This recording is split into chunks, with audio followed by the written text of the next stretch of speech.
അണ്ണാ സർവകലാശാല ക്യാമ്പസിൽ വിദ്യാർത്ഥിനി ലൈംഗിക പീഡനത്തിന് ഇരയായ സംഭവത്തിൽ പ്രതിഷേധം കടുപ്പിച്ചിരിക്കുകയാണ് ബി.ജെ.പി. സംസ്ഥാന അധ്യക്ഷൻ കെ അണ്ണാമലൈ. തമിഴ്നാട്ടിൽ DMK-യെ അധികാരത്തിൽ നിന്നും താഴെ ഇറക്കുന്നതുവരെ താൻ ചെരുപ്പിടില്ലെന്നാണ് ബി.ജെ.പി. സംസ്ഥാന അധ്യക്ഷൻ കെ അണ്ണാമലൈ ഇപ്പോൾ പ്രഖ്യാപിച്ചിരിക്കുന്നത്. എല്ലാ തിന്മകളും ഇല്ലാതാക്കുവാൻ കോയമ്പത്തൂരിലെ തന്റെ വസതിക്ക് പുറത്ത് സ്വയം 6 തവണ ചാട്ടവാറടി നടത്തുമെന്നും സംസ്ഥാനത്തെ മുരുകക്ഷേത്രങ്ങളിൽ പോകുന്നതിനായി 48 ദിവസം ഉപവസിക്കുമെന്നും അണ്ണാമലൈ പറഞ്ഞു. കോയമ്പത്തൂരിൽ പത്രസമ്മേളനത്തിൽ സംസാരിക്കുകയായിരുന്നു അദ്ദേഹം.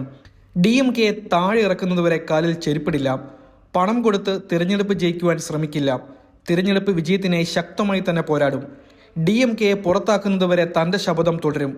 അണ്ണാമലൈ പറഞ്ഞത് ഇങ്ങനെയായിരുന്നു. അണ്ണാമലൈ സർവകലാശാല ക്യാമ്പസിൽ പെൺകുട്ടി ബലാത്സംഗത്തിനിരയായ സംഭവത്തിൽ സർക്കാരിനെതിരെ അണ്ണാമലൈ ആഞ്ഞടിക്കുകയും ചെയ്തു. സ്ഥിരം കുറ്റവാളിയായ ജ്ഞാനശേഖരൻ ഇതുവരെയും ഒരു ഗുണ്ടാ ലിസ്റ്റിലും ഇടം പിടിക്കാതിരുന്നത് DMK-യുമായിട്ടുള്ള ബന്ധം കാരണമാണെന്ന് അണ്ണാമലൈ ആരോപിക്കുകയും ചെയ്തു. DMK നേതാക്കളുമായി പ്രതി ജ്ഞാനശേഖരന് അടുത്ത ബന്ധമുണ്ടെന്ന് തെളിയിക്കുന്ന നിരവധി ഫോട്ടോകളും രേഖകളും അണ്ണാമലൈ പത്രസമ്മേളനത്തിനിടെ പുറത്തുവിടുകയും ചെയ്തു.